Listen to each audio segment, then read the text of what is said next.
거룩하시고 항상 은혜를 베풀어 주시는 하나님 아버지, 지난 한 주간도 주님의 은혜 안에서 지켜주시고 보호하여 주시며 세상 속에서 믿음으로 승리하게 하심에 감사드립니다. 이 한 주간 주신 기쁨으로 이 예배 자리에 우리 모두 나왔사오니 우리의 예배를 거룩하게 받아 주시옵소서.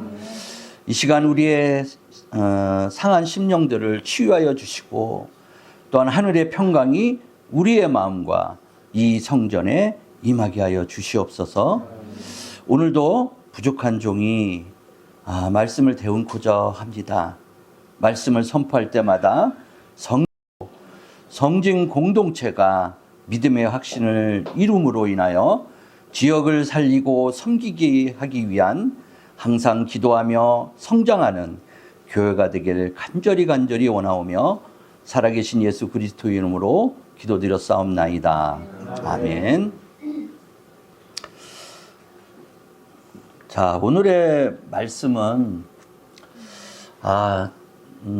이번에는 참 말씀의 설교 제목을 이렇게 잡느라고 꽤 많은 시간을 보냈던 것 같습니다. 어떤 말씀으로 여러분들에게 은혜를 베풀어 드릴까 하고 많이 고민하던 차에 우리들의 인생 이야기가 과연 어떻게 흘러가는 것이 좋을까 하는 그런 믿음의 하나님의 말씀이 있어서 오늘은 내 인생 이야기가 하나님의 영광이 된다라는 그런 큰 타이틀 하에 말씀을 준비하게 되었습니다. 우리는 누구나 하나의 인생 이야기를 품고 살아갑니다. 그 인생 이야기는 태어날 때부터 이미 쓰여진 것이 아니라 여러 가지 선택으로 인한 눈물과 또한 실패, 그리고 후회와 기다림 속에서 하루하루를 써내려간 자신만의 기록이 될 것이라고 생각합니다. 어떤 페이지는 매우 밝고 어떤 페이지는 부끄러울 수 있을 것이며 또한 어떤 페이지는 지금도 다른 이에게 보여주고 싶지 않은 그런 페이지가 접혀가는 그런 순간을 경험하게 될 것입니다. 그러나 오늘 본문에서는 놀라운 선언의 말씀을 하고 계십니다. 그 모든 인생 이야기가 하나님 손에 붙들릴 때 하나님의 영광을 드러내는 증언이 말씀이 될 수 있다라고 말씀하고 있기 때문입니다.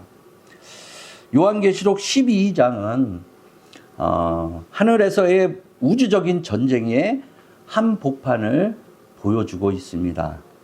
그리스도의 탄생과 구속 그리고 승천의 결과가 어떤 것인지를 보여주고 있는 내용을 담고 있기 때문입니다. 본문에서 큰 용은 사탄이며 그는 밤낮 성도들을 참소하던 자라고 말씀을 기록하고 있습니다. 그 사탄은 우리들에게 너는 실패자다. 너의 과거는 더럽다. 너는 자격이 없다. 라고 끊임없이 여러분 성도 형제인 여러분들을 참소하기 위해서 말을 지속적으로 합니다. 그러나 하늘에서 들려오는 선언은 전혀 다르다는 것입니다. 바로 오늘 본문 우리 11절 말씀을 한번 다시 봉독해 보도록 하겠습니다. 시작. 우리 형제들이 어린 양의 피와 다시 한번 하죠. 자, 11절 시작. 또 우리 형제들이 어린 양의 피와 자기들의 승원한 말씀으로써 그를 이겼으니 그들은 죽기까지 그들의 생명을 아끼지 아니하였다. 예, 오늘 본문 11절에서는 성도들은 용을 이겼다라고 말씀합니다. 그리고 그 승리의 방식은 세상의 방식도 힘이나 지위나 완전함도 아니라 세 가지를 말씀하고 있는데요. 어린 양의 피, 자기들이 증언의 말씀, 그리고 생명을 아끼지 않는 헌신이라고 세 가지를 말씀하고 있습니다. 이에 우리 이 세 가지에 대해서 한 가지씩 살펴보면 이러합니다. 첫째로 어린 양의 피입니다. 우리 인생 이야기가 하나님의 영광이 되기 위한 출발점은 언제나 우리 자신이 아니라 그리스도의 피라는 점입니다. 우리는 흔히 자신의 삶을 돌아보면서 너무 평범하고 너무 실패가 많아서 이 정도의 삶이라면 하나님께 드릴 만한 간증이 하나도 없다라고 생각하며 간증될 만한 내용이 없다라고 말들을 할 것입니다. 그러나 성경은 우리 이야기를 가치 있게 만드는 근거를 우리 삶의 질에서 찾지 않고 있다라는 것입니다. 즉 오직 어린 양의 피, 곧 예수 그리스도의 대속의 은혜가 그 시작이라고 말씀을 하고 있는 것입니다. 이 피는 과거를 지우고 정죄를 멈추게 합니다. 또한 이 피는 우리의 실패와 상처 위에 용서받은 자, 또한 구속받은 자, 또한 하나님의 자녀라고 하는 새로운 제목들을 여러분에게 붙이고 있다는 것입니다. 그래서 간증은 자기의 자랑이 될 수가 없습니다. 진짜 간증은 언제나 내가 무엇을 이루었는가가 아니라 그분이 나를 위해 무엇을 하셨는가로부터 시작하며 만들어 가야만 하는 것입니다. 어린 양의 피가 중심에 있을 때 우리의 인생 이야기들은 비로소 복음이 되어간다라는 것입니다. 두 번째로는 자기들이 증언하는 말씀이라고 말씀하고 있습니다. 여기서 증언은 단순한 말씀이 아니라 진리를 붙들고 살아낸 삶의 고백이 되는 것입니다. 증언은 완벽한 사람이 하는 것이 아니라 넘어졌으나 다시 일어나서 침묵 대신 고백을 택한 사람이 하는 행위인 것입니다. 사탄은 그 일은 말하지 말라, 부끄럽지 않느냐, 아직도 부족하지 않느냐 등으로 우리의 입을 막으려 듭니다. 그러나 하나님께서는 내가 너를 어떻게 건져내는지를 많은 자에게 말하라라고 말씀하고 있기 때문입니다. 따라서 증언은 복음이 실제 삶 속에서 어떻게 역사했는지를 보여주기 때문에 사탄은 가장 두려워하고 있는 것입니다. 신학적 논쟁과 설명보다도 한 사람 한 사람의 진실한 고백은 더 큰 힘을 발휘하고 있기 때문입니다. 나는 여전히 연약하지만 주님은 나를 붙드셨다라는 이 한마디가 우리를 참소코자 하는 사탄의 참소를 무너뜨리고 있기 때문입니다. 또한 세 번째로는 죽기까지 자기 생명을 아끼지 아니함으로 라고 말씀하고 있습니다. 이 말씀은 반드시 순교만을 의미하지는 않습니다. 매일의 삶 속에서 자기를 부인하는 태도, 또한 자기의 영광보다 하나님의 영광을 선택하는 결단을 말씀하고 있습니다. 우리는 본능적으로 자신의 이야기를 스스로 미화하는 경우가 참 많이 있습니다. 그러나 성도는 자신의 인생을 하나님께 내어드리는 사람이어야만 한다는 점입니다. 주님, 이 이야기의 주인공은 제가 아니라 주님이십니다 라고 고백하는 삶이 되어야 한다는 것입니다. 이때 우리의 인생 이야기는 방향을 바꾸게 됩니다. 어떤 성공의 기록에서 은혜의 증언으로, 상처의 기록에서 치유의 역사로, 또한 후회의 목록에서 소망의 찬양으로 변하게 된다는 것입니다. 우리의 인생은 더 이상 사탄의 고발장이 아니라 하나님의 영광을 드러내는 그런 문서로 차곡차곡 쌓여간다는 점입니다. 예화로 하나 예를 들어보겠습니다. 오래된 성당의 스테인리스 글라스를 보면 여러분들 가까이 가서 보신 적이 있는지 모르겠지만 깨진 유리 조각을 만들어 진 거에 불과할 수 있습니다. 색도 모양도 또한 제각각이고 흠집도 너무나 많이 있습니다.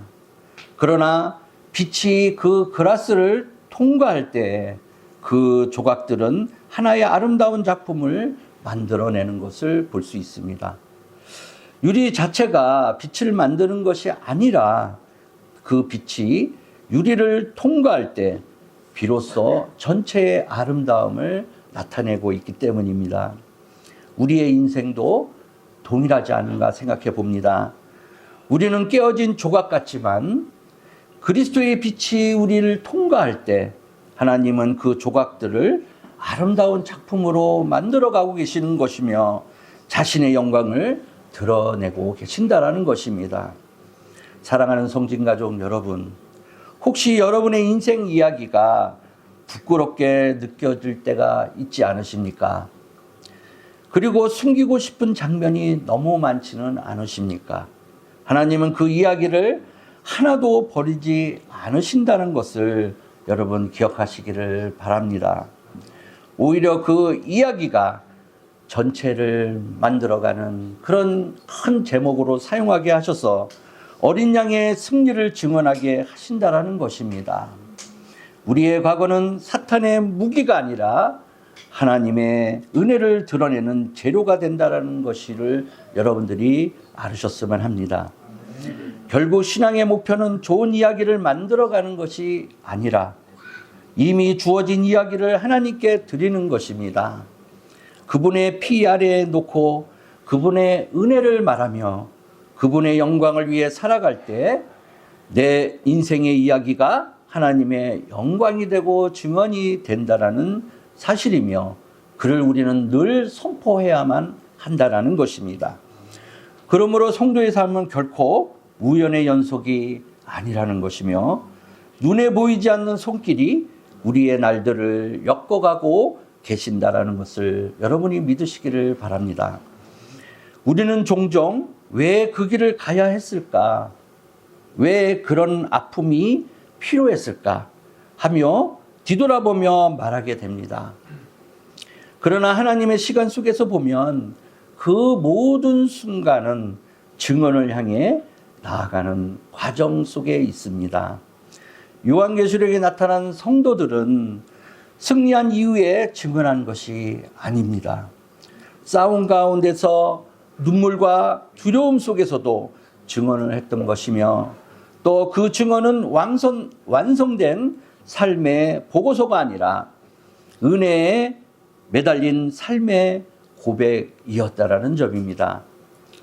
사탄은 성도의 삶에서 특별히 과거를 집요하게 붙잡게 합니다. 이미 용서받은 채 이미 끝난 실패를 다시 꺼내어 우리를 괴롭게 만들어냅니다. 그러나 하나님은 과거를 지워버리시는 분이 아니라 과거의 의미를 새롭게 해석하는 분이시라는 것을 말씀하고 있는 것이 바로 복음이기 때문입니다. 실패는 실패로 끝나지 않고 회개로 이어질 때 또한 은혜의 증거가 나타나게 된다는 것이며 또한 상처는 상처로 남지 않고 주님의 손에 맡겨질 때 다른 일을 살리는 통로가 된다는 것입니다. 저는 과거에 한국에 있을 때 대형교회에서 이제 섬기던 일이 있었습니다. 그때 그 행사가 있었는데 그 행사 때마다 그 행사가 끝나고 나면 간증의 시간이 있었습니다. 약 100명가량이 그 행사에 참가를 하는데 그 행사가 끝나면은 꼭 한두 명이 간증을 했습니다. 그럴 때마다 제가 느낀 점은 그들의 상처를 만져주시는 하나님을 느낄 수 있었습니다.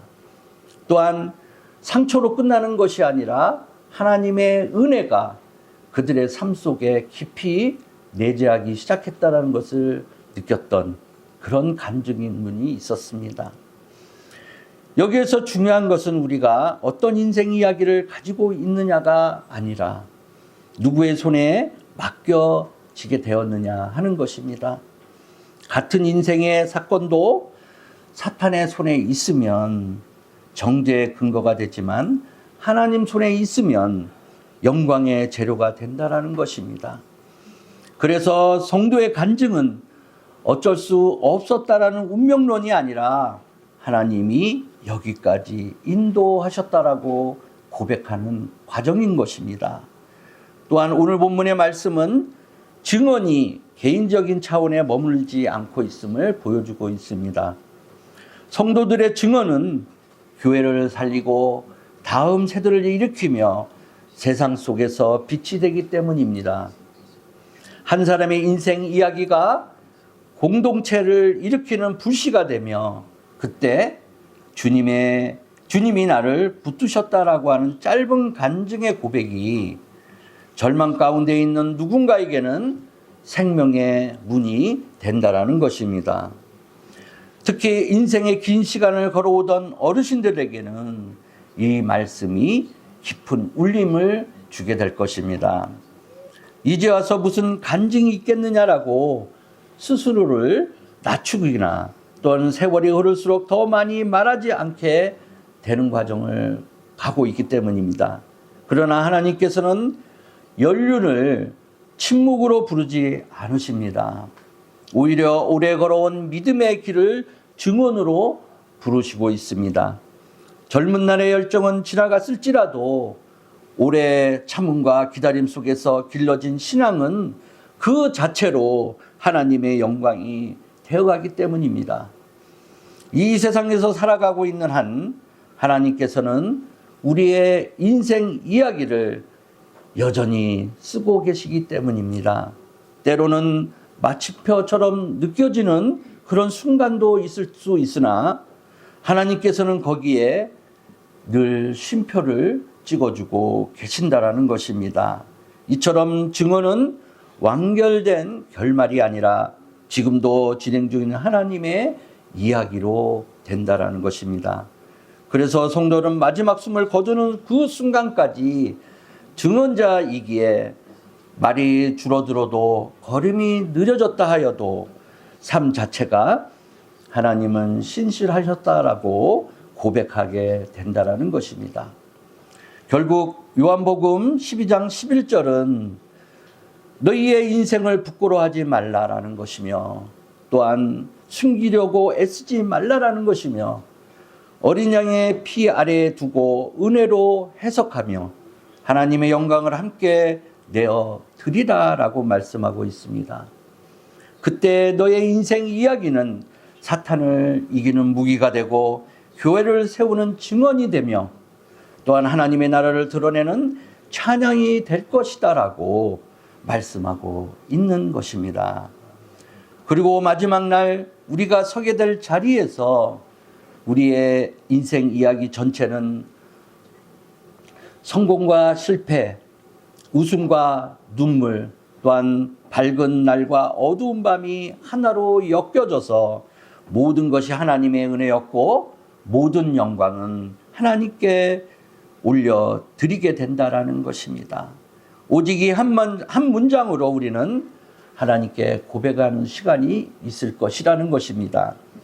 성도의 인생에서 가장 큰 변화는 환경이 달라질 때가 아니라 해석이 바뀔 때 크게 일어난다라고 보고 있습니다. 같은 사건, 같은 기억이라도 하나님 은혜 안에서 다시 읽히는 그 순간 그것은 전부 전혀 다른 이야기가 되기 때문입니다. 예전에는 왜 나에게 이런 일이 일어날까라고 묻던 자리가 어느 순간에는 이 일을 통해 하나님이 무엇을 보여주실까라는 고백의 자리로 바뀌게 된다라는 사실입니다. 이런 해석의 전환이 바로 증언의 시작이 되기 때문입니다. 사탄은 언제나 성도의 삶을 구분해서 단절시키고자 합니다. 과거는 과거대로, 현재는 현재대로, 또는 은혜는 은혜대로 각기 나눠 흩어놓고 하나의 이야기로 엮어가지 못하도록 만드는 것이 사탄의 계략입니다. 그러나 하나님은 이 흩어진 조각들을 하나의 내용으로 묶어서 실패도 은혜로 이어지고 눈물도 기도와 순종으로 이어지게 하며 그 모든 흐름의 중심에 어린 양의 피가 흐르게 만드신다라는 것입니다. 그래서 성도의 인생에는 이해가 되지 않던 시간조차도 나중에는 증언의 문장이 되기 때문에 헛된 장면과 이야기는 하나도 존재하지 않게 된다라는 사실입니다. 여기에서 우리는 중요한 진리를 붙들게 됩니다. 증언은 기억력이 아니라 신뢰에 기반을 두고 나온다는 것입니다. 우리는 시간이 지나면서 모든 것을 정확하게 기억하지 못합니다. 그러나 하나님은 신실하셨다라는 기억과 주님은 나를 떠나지 않으셨다라는 고백은 분명히 우리들은 기억하고 있습니다. 이것이 세월이 흐를수록 더 깊어지는 것은 바로 하나님께 간증의 무게가 더욱더 깊어진다라는 점을 말씀드리고자 합니다.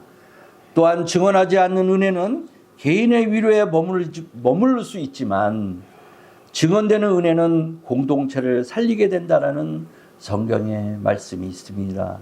하나님은 우리가 자신을 드러내기를 원하는 것이 아니라 하나님의 일을 하심이 드러나기를 원하시고 있습니다. 특별히 어렵고 힘든 고난을 통과한 성도들의 증언은 더욱 깊으며 또한 상처가 없어서가 아니라 상처를 주님께 맡겼기 때문에 나오는 증언의 고백이기 때문일 것입니다.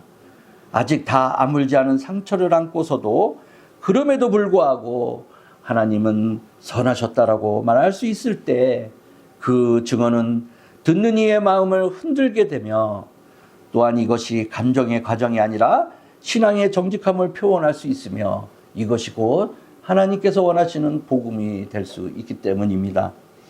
여러분의 인생 이야기가 하나님의 영광이며 증언이 된다는 것입니다. 또한 이것은 모든 문제가 해결된 삶을 의미하지는 않습니다. 여전히 풀리지 않는 질문이 있고 여전히 안고 가야 할 약함이 남아 있을 수 있습니다. 그러나 그 모든 것을 포함한 삶 전체가 하나님을 가리키는 방법으로 놓여 있을 때 그 인생은 이미 영광의 통로가 된다라고 할 것입니다. 하나님을 향한 방향이 맞는다면 속도가 다소 느려도 괜찮을 것이며 말이 많지 않아도 우리의 삶이 증언하고 있기에 영광이 된다라고 할 것입니다. 이제 우리는 스스로 조용히 물어보아야 합니다. 지금 나는 내 인생의 이야기를 어떻게 해석하고 기록해 나가고 있는가 하는 것입니다. 사탄의 언어로 정죄와 후회의 언어로 읽고 쓰여가고 있지는 않는가? 아니면 십자가 아래에서 은혜의 언어로 다시 읽고 써가고 있는가? 같은 인생이라도 어느 자리에서 어떻게 해석하고 읽고 쓰느냐에 따라서 전혀 다른 인생 이야기가 되기 때문일 것입니다. 마침내 성도의 인생 이야기는 한 권의 책처럼 하나님 앞에 놓여지게 될 것입니다. 그 책의 표지에는 우리의 이름이 아니라 어린 양의 이름이 새겨져야만 할 것이며 그 안에 모든 페이지는 이렇게 고백하는 구절로 나열되어야만 합니다. 이 인생 이야기는 은혜로 시작되어 은혜로 이어졌으며 은혜로 맞춰졌습니다. 라는 내용일 것입니다.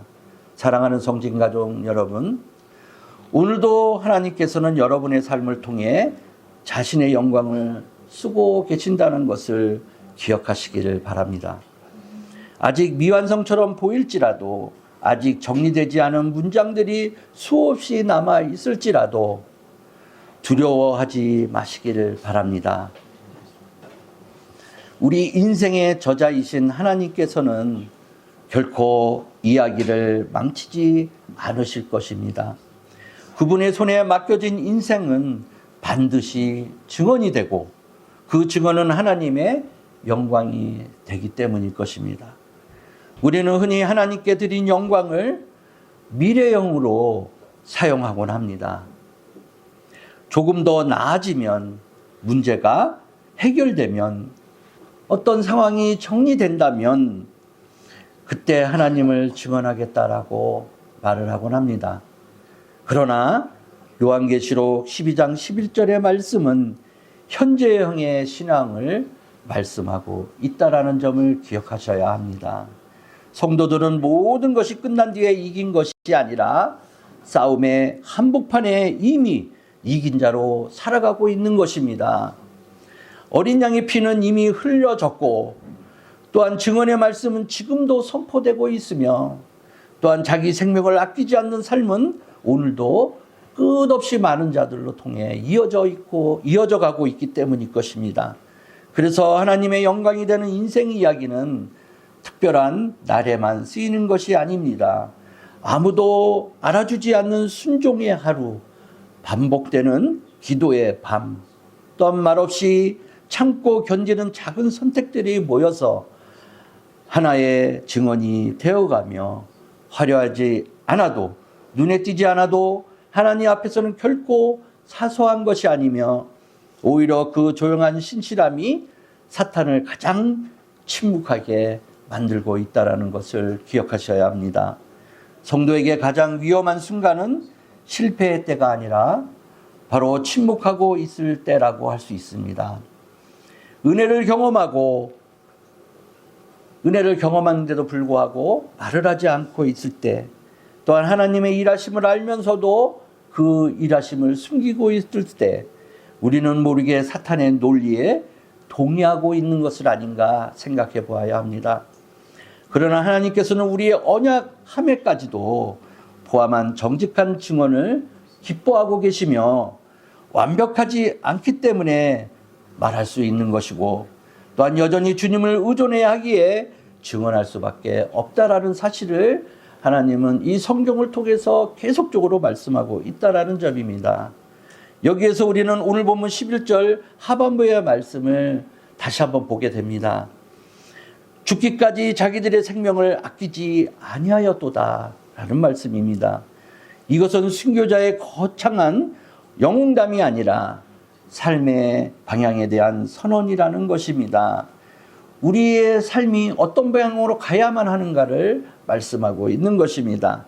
나의 편안함보다 하나님의 뜻을, 나의 체면보다는 복음의 진실을, 나의 영광보다 하나님의 이름을 더 소중히 여기는 삶을 나타내고 있는 말씀인 것이며, 또한 이런 삶을 말보다 먼저 태도로 증언하게 되어야 한다라는 그런 말씀인 것입니다. 사랑하는 성진가족 여러분, 여러분의 인생은 이미 하나님 손에 들려 있습니다. 아직 설명되지 않은 장면이 있다 할지라도, 아직 눈물로 얼룩진 페이지가 어마어마하게 많이 남겨져 있다 하더라도 그것이 곧 실패의 증거는 아니라는 것입니다. 오히려 하나님께서는 그 페이지를 통해서 자신의 은혜를 가장 선명하게 드러내고 계시며, 사탄은 그 장면을 지우려고 애를 쓰지만 하나님께서는 그 은혜의 장면을 여러분을 통해 사용하고 계시고 있다는 점입니다. 그리고 마침내 우리가 이 땅의 여정을 마칠 때 하나님 앞에서 서게 된 우리의 인생은, 이 사람은 말씀을 강의한 말씀이 아니라 은혜로 살았고, 완벽해서가 아니라 용서 안에 살았으며, 또한 자기 이야기를 남기기보다 하나님의 영광을 남겼다라고 읽히게 될 것입니다. 그때 우리의 인생은 더 이상 개인의 기록이 아니라 하나님의 승리를 증언하는 산 증거가 될 것입니다. 오늘 이 땅 앞에서 우리는 조용히 결단하게 됩니다. 주님, 제 인생을 숨기지 않겠습니다. 미화하지도 않겠습니다. 있는 그대로 주님의 피 아래에 나를 내려놓겠습니다. 라는 이 고백이 있는 곳에서 우리의 삶은 사탄의 참소와 핍박을 이기게 되는 것이고, 교회를 세우며 하나님 나라를 드러내는 영광과 증언이 된다라는 사실을 기억하셔야 합니다. 결국 신앙은 다른 사람의 이야기를 두려워하거나 부러워하는 것이 아니라 내 인생을 하나님께 드리는 것입니다. 그분의 은혜로 해석되고 그분의 영광을 향해 살아갈 때 우리의 삶과 인생의 이야기는 하나님의 영광이 되었다라고 고백하게 된다는 것입니다. 그리고 이 고백이 바로 어린 양의 최종적인 승리를 세상 가운데 선포하는 성도들의 찬양이 될 것입니다. 말씀 앞에 서 있는 우리는 더 이상 남의 인생을 기준으로 자신을 재단하지 않아야 하며 더 크고 극적인 감정을 가진 사람을 부러워하지 말아야 할 것입니다. 우리가 지나온 세월 속에서 말로 다 하지 못했던 장면들이 너무 많이 있을 것입니다. 아무에게도 설명하지 못했던 눈물의 밤을, 또한 기도해도 응답 없었던 것처럼 느껴졌던 침묵의 시간들, 신앙이 흔들려 마음속에조차 하나님을 부르기 어려웠던 그 많은 순간순간들이 있을 것입니다. 그러나 지금 이 자리에서 그 시간들조차 주님의 손에서 벗어난 적이 없었다라고 그렇게 고백하는 것이고, 우리가 붙들지 못했을 때에도 주님은 우리를 놓지 않으셨다라는 것을 고백하는 우리가 되어야 될 것입니다. 성도의 인생은 결국 질문 하나로 수렴된다고 할 것입니다. 이 모든 날들이 누구를 가리키고 있는가 하는 것입니다. 우리의 젊은 날의 선택, 중년의 책임, 또한 노년의 결과 등 이 모든 방향이 하나님을 향하고 있다면 그 삶은 이미 성공한 인생이라고 할 것입니다. 세상은 결과를 묻지만 하나님께서는 방향을 보고 계시기 때문이며, 하나님은 높이 올라갔는지를 묻지 않으시지만 끝까지 하나님만을 향해 걸어왔는지를 보고 우리에게 물으시기 때문일 것입니다. 사랑하는 성진가족 여러분, 오늘도 여러분의 삶은 하나님의 영광을 향해 쓰여지고 있다고 확신하십니까? 숨쉬는 이 하루가 증언이 되고 견디는 이 시간이 찬양이 되며 남은 모든 날들이 하나님의 이름을 높이게 된다라고 생각하고 계십니까? 이 확신 속에서 여러분의 인생 이야기는 앞으로는 계속 하나님의 영광과 증언이 되어야만 할 것입니다. 이제 우리는 오늘 하루를 감사로 받고 내일을 은혜로 맡기며 남은 날들을 하나님께 열어두는 삶, 그것이 바로 요한계시록이 말하는 승리자의 삶이 되는 것이며 어린 양의 피로 살아낸 증언자의 길이라고 생각합니다. 혹시 아직 마음에 남아있는 미완의 문장이 있다면 그대로 두는 것도 좋습니다. 하나님은 여백을 허락하시는 분이시기 때문이며 우리가 다 쓰지 못한 문장 위에 하나님이 친히 은혜의 문장을 덧붙여 주실 것이기 때문입니다. 그래서 성도의 인생은 저자가 하나님이시기 때문에 끝까지 안전의 삶을 살아갈 수 있는 것입니다. 우리는 결국 많은 것을 내려놓고 떠나게 될 것입니다. 이름도 직함도 손에 쥐어뒀던 모든 것들도 이 땅에 남겨둔 채 떠나가게 될 것입니다. 그러나 한 가지 사라지지 않는 것이 있습니다. 하나님 앞에 올려진 삶의 방향, 은혜를 의지하며 걸어왔던 그 발자국들, 그리고 하나님께 맡겨졌던 이야기들은 하늘에 고스란히 남겨지고 기록되고 있다라는 것입니다. 성도의 삶이 복되다는 것은 모든 날이 편안했기 때문이 아니라 어떤 날에도 하나님을 떠나지 않았기 때문이라고 고백하는 것입니다. 울면서도 예배의 자리를 지켰고 이해하지 못하면서도 기도를 올려놓았으며 설명할 수 없을 때에도 주님의 이름을 부르는 것을 멈추지 않았기 때문에 성도의 삶이 복되다라는 것입니다. 이제 더 이상 우리는 만약이라는 말로 과거를 돌이켜 살아가지 말아야 할 것입니다. 하나님께서는 가정법으로 일하지 않으시고 이미 지나온 길 위에 은혜를 증명하고 계시기 때문입니다. 지나온 모든 날 위에 내가 너와 함께 있었다라고 하는 이 문장 하나만 여러분에게 충분할 것입니다. 이제까지 걸어온 길 위에 하나님의 손길이 있었음을 우리는 믿어야만 합니다. 앞으로 남은 날들 위에도 하나님의 동일한 은혜가 머물 것임을 저는 확신하기 때문입니다. 주님께서 내 인생 이야기의 끝을 붙들고 계시고 또한 마침내 하나님의 영광과 증언이 되실 것을 믿는 성진가족 여러분들이 모두 되시기를 주님의 이름으로 축원합니다. 아멘. 자, 우리 결단 찬양 한번 하시고 기도의 시간을 갖도록 하겠습니다.